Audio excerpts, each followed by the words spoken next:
Hello, welcome back. This time with another question from the ICI case study module, question number 9. Okay.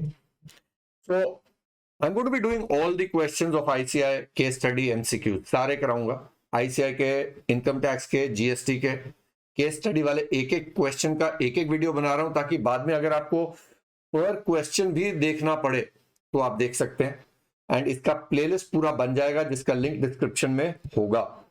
So let us start and I want this time for you to sit down on the table and chair with me.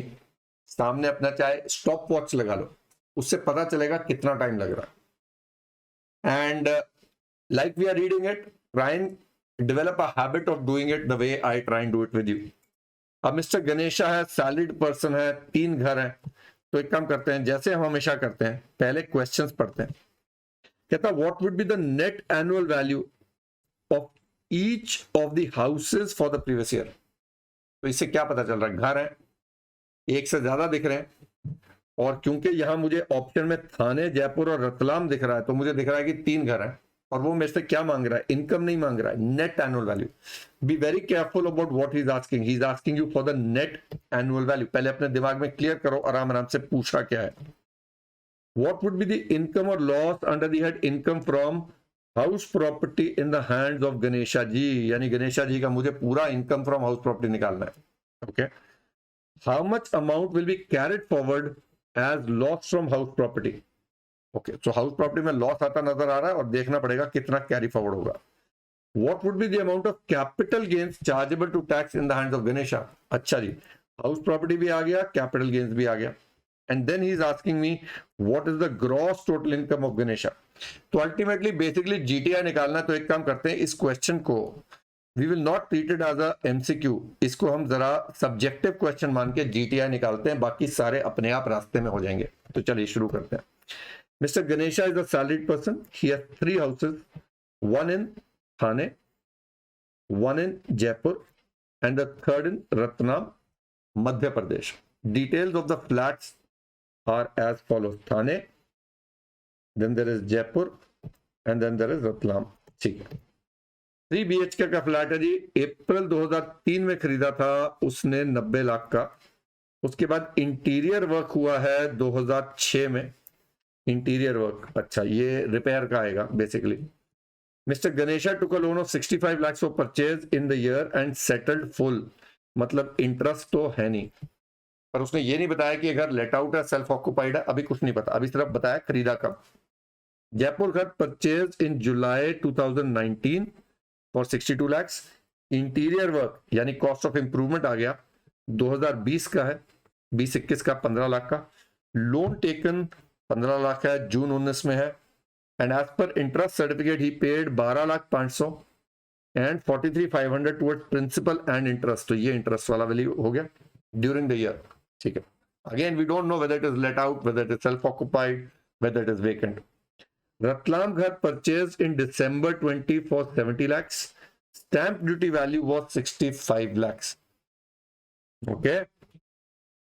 For acquiring this house, he took a loan of 40 lakhs from the bank. Loan was sanctioned in 20. He pays EMI of 38,100 per month. And as per interest certificate, ये भला करा इन्होंने बता दिया है, उसने 60,900 towards principal दिया है और 396,300 टुवर्ड्स इंटरेस्ट दिया. अच्छा, अभी 2-3 बातें मुझे तंग कर रही हैं कि ये स्टैंप ड्यूटी वैल्यू का क्या करना. दिमाग में अभी बोझा है, पर अभी देख लेते हैं. पहले पता चले रतलाम वाला हाउस सेल्फ ऑक्युपाइड है, इसका कुछ करना ही नहीं है. पढ़ते हैं अभी. और लोन लिया था 40 लाख का, सैंक्शन हुआ 2020 में और उसका इंटरेस्ट उसने मुझे बता दिया. तो बेसिकली ये स्टैंप ड्यूटी वैल्यू है. उसने खरीदते समय इनएडिक्वेट खरीदा है, नहीं ज्यादा का खरीदा है, तो कोई दिक्कत नहीं है. आई डोंट थिंक इसका कुछ भी करना है. सो उसने मुझे बताया particular municipal taxes paid by Ganesha, तो ओनर ने पे करे हैं. फिर म्यूनिसिपल वैल्यू दी है, फेयर रेंटल वैल्यू दिया, स्टैंडर्ड रेंट दिया. अच्छा, ही sold the Jaipur house on 1 जनवरी 23. अच्छा जी, तो जयपुर वाला घर सेल हो गया, सेल इन जनवरी. इसका मतलब ये हुआ कि इसका रेंटल इनकम अप्रैल से दिसंबर तक आएगा. एक तो ये दिमाग में रखनी है बात. और जनवरी में कैपिटल गेन्स भी हो रहा है. Okay. For 90 lakhs and invested 15 lakh in this issued by central government on 10th August. Okay, पहली बात, घर बेच के रूरल इलेक्ट्रिफिकेशन कॉर्पोरेशन के बॉन्ड खरीदे, एलिजिबल तो है 54 ईसी में, पर ईसी में एक और चीज चेक करते थे, 6 मंथ्स। ओके, चेक करो, जनवरी फरवरी मार्च अप्रैल मई जून, 6 महीने खत्म हो गए सर। यानी मुझे 54 ईसी नहीं देना है क्योंकि 6 महीने क्रॉस हो रहे हैं। साथ साथ दिमाग में टिक करते जाओ। Now he says mister Ganesha is working in Windsor export Mumbai, he self occupied the Thane flat. अच्छा, एक सेकेंड, तो थाने वाला सेल्फ ऑक्युपाइड है, एक चीज तो पता चली।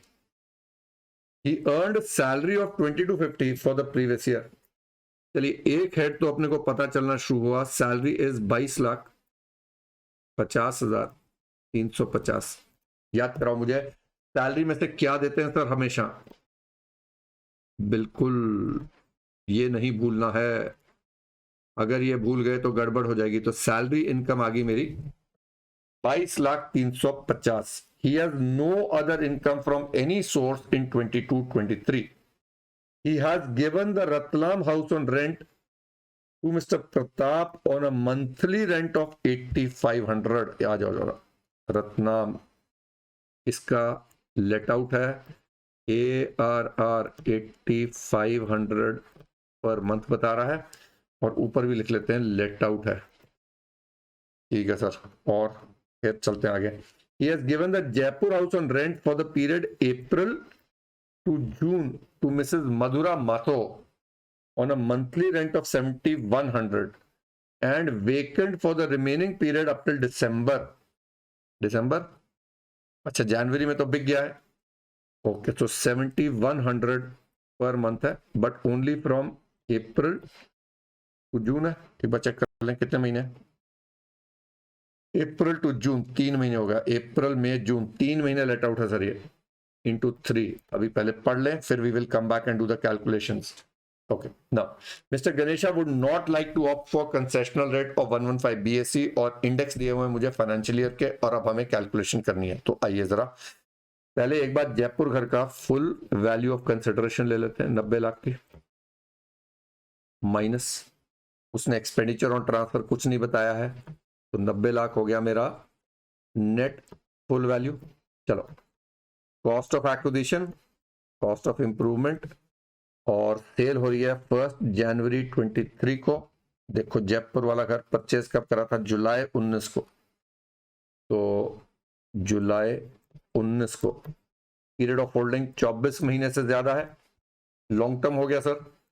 इंडेक्सेशन होगी, तो देखें कॉस्ट है 62 लाख 1920 की। ओके, तो कॉस्ट ऑफ एक्विजिशन कितना लेना मेरे को? 62 लाख इंटू 331 डिवाइडेड बाय 1920 का क्या भाई? 1920 289 लिख लेते हैं एक बार, डिवाइडेड बाय 289। ओके, और मुझे चाहिए इंप्रूवमेंट का खर्चा। जयपुर हाउस 15 लाख है 2020-21 में, सो आई हैव 15 लाख,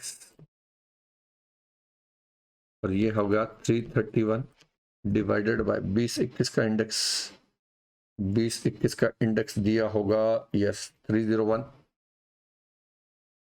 सो 20-21 का इंडेक्स आ गया मेरे पास 301। चलो करें 62 लाख फटाफट मेरे साथ साथ, इंटू 331 डिवाइडेड बाय 89, तो ये आ गया मेरा 710,1038,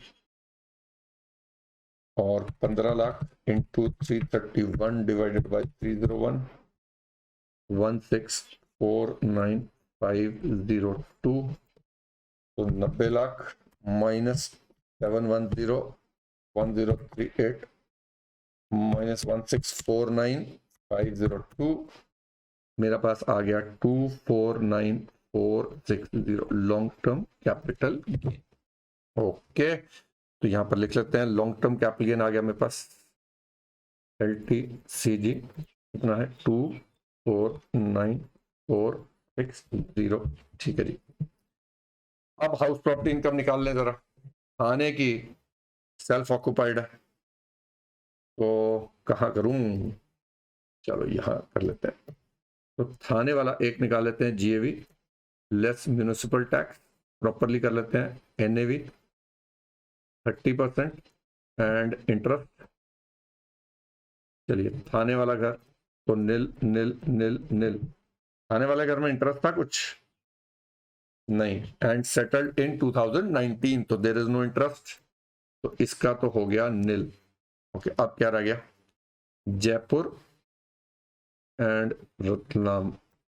ओके, अब जयपुर घर का मेरे को ये पर मंथ का दिया हुआ है। अच्छा, fair rental municipal value whichever is higher, तो 7,000 हो गया। तो इसका मेरे पास 7,000 इंटू कितने मंथ्स का लेना मुझे, 9 मंथ्स 63,000,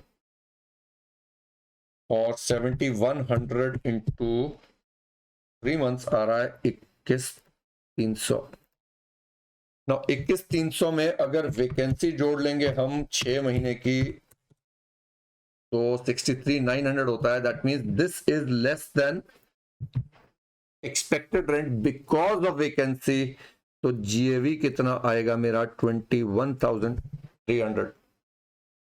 म्यूनिसिपल टैक्स दिया है 8090, 8090, सो 21,300 माइनस 8090, 13210 इंटू 30%, 3963। सारा क्वेश्चन है, देखो subjective question, it's not even a, you can't say it's an MCQ, तो हमें टिकिंग करना है, it's a proper question that you need to solve. Okay, इसका इंटरेस्ट भी था कहीं शायद, हमने मार्क करा था 43,500, तो 43,500। ओके, चलो माइनस करें, 13210 माइनस 3963 माइनस 43,500, तो लॉस आ गया मेरा 34253, चलो 34253। Now we come to Ratlam house, उसमें म्यूनिसिपल वैल्यू दिया है, फेयर रेंटल दिया है, स्टैंडर्ड रेंट दिया है, तो दिस और this whichever is higher can not be more than this. तो इसका एक्सपेक्टेड रेंट आ रहा है 7,300। इसका एक्चुअल रेंट क्या था यार, भूल गया मैं, कितना था, 8,500 था। ओके 8,500, चलो आओ 8,500, तो ARR ज्यादा है, सो 8,500 इंटू 12, 1,02,000 हो रहा है ना, 6,909, आराम आराम से, कोई जल्दी नहीं है, माइनस 6,909, 95091 इंटू 30%, 28527, और इसका इंटरेस्ट है 396, बाप रे 396,300। चलिए इसका लॉस निकालें, 95091, 28527 माइनस 396,300, मेरा आ रहा है 329736।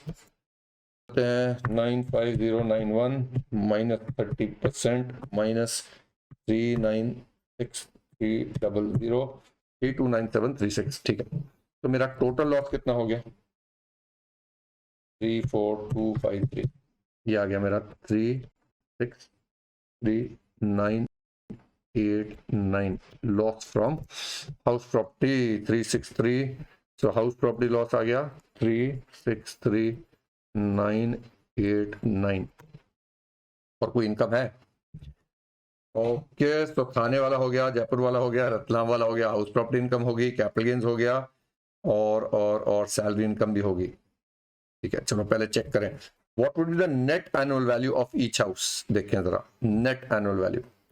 सो नेट एनुअल वैल्यू आ रही है मेरी नील 13,210 95091। ओके, ये तो सामने दिख रहा है सर, ए यही है, ओ यस ए है, वेरी नाइस, कीप गोइंग। दूसरा, व्हाट इनकम और loss under the head house property, क्या था हमारा, क्या था, फिगर ही भूल जाते हैं, 363,989, ये रहा 9.2, 9.2, 363। What income or loss, how much will be carried forward? Okay, now to understand this, हमें ये पता है हाउस प्रॉपर्टी लॉस जो है वो सेट ऑफ हो जाएगा सैलरी इनकम से, but remember it can only be set off for a maximum of 2 lakh, 2 lakh set off होगा। तो यहां से मेरा हाउस प्रॉपर्टी लॉस 2 लाख रुपया सेट ऑफ होगा, तो बैलेंस जो बच जाएगा वो कैरी फॉरवर्ड होगा। सो प्लस 2 लाख 163,989, देखो जरा 163,989 दिख तो रहा है, 163,989, 163,989, slowly, little by little, one step at a time. What would the amount of capital gains chargeable to tax in the hands of Ganesha during the year 22-23? Capital gains, देखें जरा, capital gains 249,460, 249,460, long term capital gains 249,460. Okay, अब एक बार analyse करते हैं ये figure आए कहां से, भाई क्यों डालें, क्या कंफ्यूजन है, 1898962 कहां से आ रहा है। तो अगर आप देखोगे ना, एक बड़ी इंटरेस्टिंग सी बात बताता हूं, तो अगर आप 90 लाख में से माइनस करोगे 7101038, तो आपको फिगर मिलेगा सिर्फ यहां तक अगर आप करोगे 1898962, यानी अगर आप ऊपर कॉस्ट ऑफ इंप्रूवमेंट लेना भूल जाओगे ना 15 लाख वाला, तो भी आंसर मिलेगा। So be very careful with the options. ये देखो ऑप्शन दिया हुआ है गवर्नमेंट आईसीआई ने, ये देखो दिया हुआ, यानी अगर आपने कॉस्ट ऑफ इंप्रूवमेंट माइनस नहीं करा तो भी आंसर मिलेगा, और आप शायद बोल रहे हो यस, और वहां आईसीआई वाले बोल रहे होंगे यस। ये आईसीआई वालों का यस रोकना है, इसलिए फोकस चाहिए आराम से। चलिए आइए, जीटीआई रह गया अपना, जीटीआई रह गया, लॉन्ग टर्म कैपिटल गेन भी आना है। टोटल करें 22,00350 माइनस 2 लाख प्लस 249,460, तो दिस इज 2249810। मेरा जीटी आ रहा 22,49,810 रुपए, and here it is 9.5, there you are, there you are. So I think this was a well decent question, मुश्किल तो मैं नहीं बोलूंगा, but it was a good lengthy question. थोड़ा केयरफुल रहना पड़ेगा, कुछ छोटी छोटी बातें हैं जो इनका ध्यान रखना पड़ेगा। तो धीरे धीरे I will come up with the more difficult ones of the case study questions, वो धीरे धीरे आदत डलेगी। आप लोग सारे प्रैक्टिस करते जाइए मेरे साथ, and I hope you are learning every time we do one MCQ. All the best, keep doing them with me, little by little.